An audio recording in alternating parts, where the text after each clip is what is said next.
செல்லும் பாதையில் போகின்றாய்.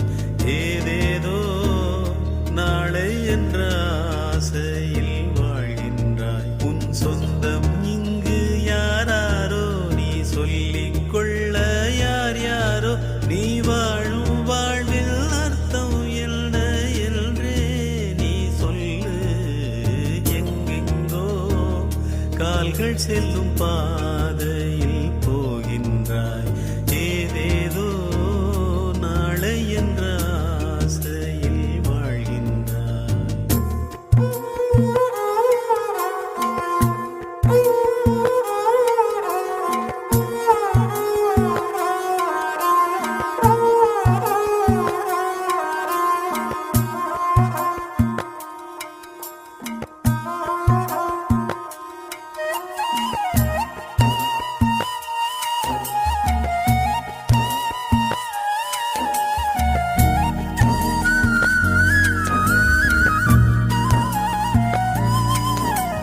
காதில்லா ஊசியுமே கடைசி வரைக்கும் மாறாதே. பட்டினத்தார் சொன்னானே பாட்டு ஒன்று அப்போதே. எதனை கொண்டு நாம் வந்தோம், எதனை கொண்டு போகின்றோம். ஓடும் பொன்னும் ஒன்றாய் இன்னும் இதயம் வேண்டுமே. எங்கெங்கோ கால்கள் செல்லும் பாதையில் போகின்றாய். ஏதேதோ நாளை என்ற ஆசையில் வாழ்கின்றாய்.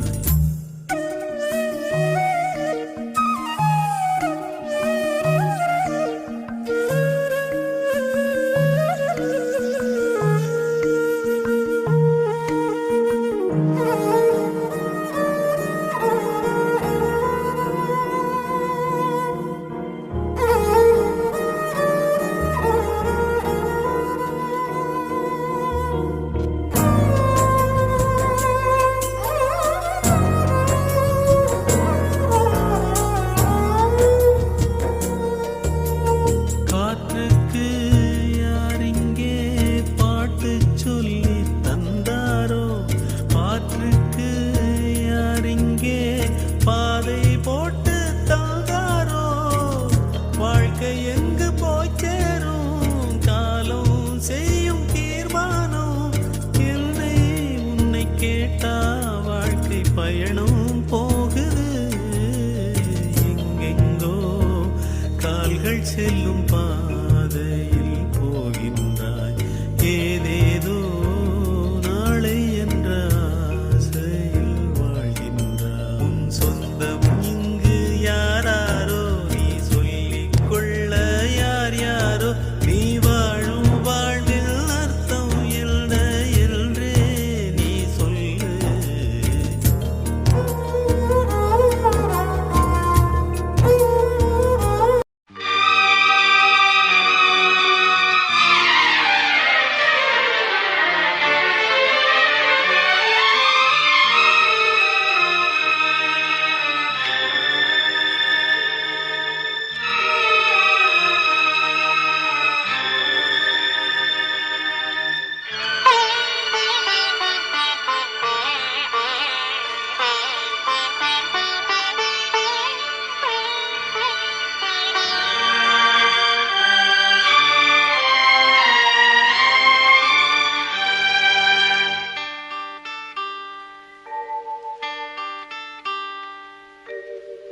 மனமே மயங்காதே, விடியும் கலங்காதே. விதி செய்த வேலையடி மகளே, உலமகள் போன போனதே. மனமே மயங்காதே, விடியும் கலங்காதே.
உண்மையை சொல்ல தயக்கம் என்ன? பிள்ளை செய்த பாவமும் என்ன? வெள்ளை சேலை மறைப்பதென்ன? வழக்கில் குழப்பங்கள் தீர்ப்புகள் எங்கே? வாழ்வது நாடக வாழ்க்கையே. மனமே மயங்காடியும் கலங்காதே. விதி செய்த வேலையடி மகளே. உலமகள் கோலங்கள் போனதே. மனமே மயங்காதே. விடியும் கலங்காதே.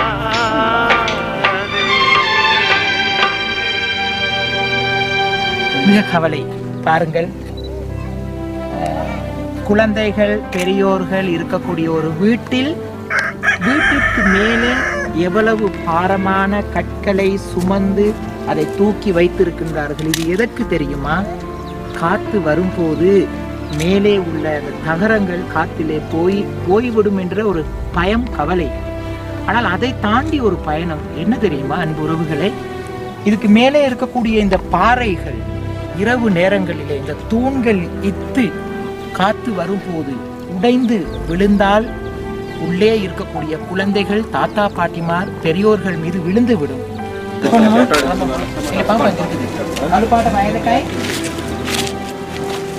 ஒரு நேரம் சாப்பாடு. இரவு 8:30 நம்புரியலுங்கிற கிராமத்தில் ஒரு வீட்டுக்கு வந்திருக்கோம். இன்னும் சில வீடுகளுக்கு போகிறோம். கீழே வந்து இந்த சாணம் போட்டு தான் முழுகி இருக்கிறாங்க. இருந்தாலும் குளிர் அடிக்கும், சிலு சிலுன்னு இருக்குது. இதில் தான் படுத்துக்குவீங்கன்னா இதில் தான் அவங்க படுத்துக்கொள்கிறாங்க. பார்ப்போம், அடுத்த தலைமுறை கல்வியை உயர்வான இடத்துக்கு கொண்டு போய் அவர்கள் இந்த சமுதாயத்தை மாற்றி அமைப்பார்கள் என்று நினைக்கின்றேன். இதுக்கு இரவைக்கு ரொட்டி போட்டிருக்கிறாங்க, சம்பல் செஞ்சிருக்கிறாங்க இரவைக்கு. இதுதான் தமிழர்களின் சாப்பாடு. என்ன சம்பல்? மிளகாய் வச்சு மிளகு வச்சு அரைச்ச கட்ட சம்பல். ரொட்டி போட்டிருக்கிறாங்க, ரொட்டி சுட்டிருக்கிறாங்க எல்லாருக்கும் சாப்பிட்றதுக்கு. எங்களுக்கும் வேணும், எங்களுக்கும் சேர்த்து தான் சமைச்சிருக்கிறாங்களாம். அதே மாதிரி பாருங்க, எங்களுடைய தாய்மார்களின் அடுத்த நாள் குழந்தைகளுக்கு கொடுக்கணும். நாளைக்கு காலையில சமைக்கிறதுக்கான கடலை ஊற போட்டிருக்கிறாங்க. பார்த்துக்கோங்க, நாளைக்கு காலையில குழந்தைகளுக்கு சமைச்சு கொடுக்க கடலை ஊற வச்சிருக்கிறாங்க. நிச்சயமாக அன்புறவுகளை, இந்த வீட்டிலே நான் நினைக்கின்றேன், வீடு கட்டியதற்கு பிறகு இந்த சுவர்களுக்கு வெள்ளை அடித்ததே இல்லை போல எங்களுக்கு தெரிகின்றது. கருப்பாக தான் இருக்கின்றது. அகரம் டீம் அடுத்த கட்டமாக இந்த கிராமத்துக்கு வந்து இதுக்கெல்லாம் வெள்ளை அடிப்பதற்கும் தயாராக இருக்கின்றது. இந்த வீடுகளுக்கெல்லாம் வெள்ளை அடிப்பதற்கு தயாராக இருக்கின்ற அகரம் டீமுக்கு உதவி செய்ய விரும்பினால் நீங்கள் நிச்சயமாக தொடர்பு கொள்ளலாம். சமையலறை, சின்ன கேட்டு ரொட்டி சுருக்குமா சோறு கறியில கட்டி வச்சிருக்காங்க. பண்டு எடுத்து போயிடாம. அன்புறவுகளே, இரவைக்கு சமைத்ததை சாப்பிட்டு விட்டு மீதி இருப்பதை நாளைக்கு காலையில் சாப்பிடுவதற்கு அழகாக பாருங்க. சில பேர் சாப்பாடை போட்டு சாப்பிட முடியாமல் வீசுவார்கள். ஆனா என் உறவுகள் சமைத்து போதுமான அளவு சாப்பிட்டு விட்டு மீதியான உணவை துணியை போட்டு கட்டி பாதுகாத்து வைத்திருக்கின்றார்கள். நாளைக்கு காலையில் சாப்பிடுவதற்கு துணியை போட்டு கட்டி வைத்திருக்கின்றார்கள். மிச்ச உணவை நாளை காலையில் பரிமாறிக்கொள்வதற்கு, சாப்பிடுவதற்கு.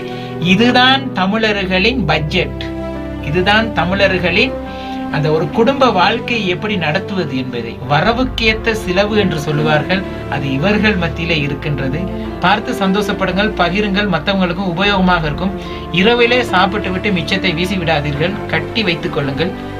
மறுநாள் காலையிலே சாப்பிடுவதற்கு நாங்களும் பழகிக் கொள்ளலாம்.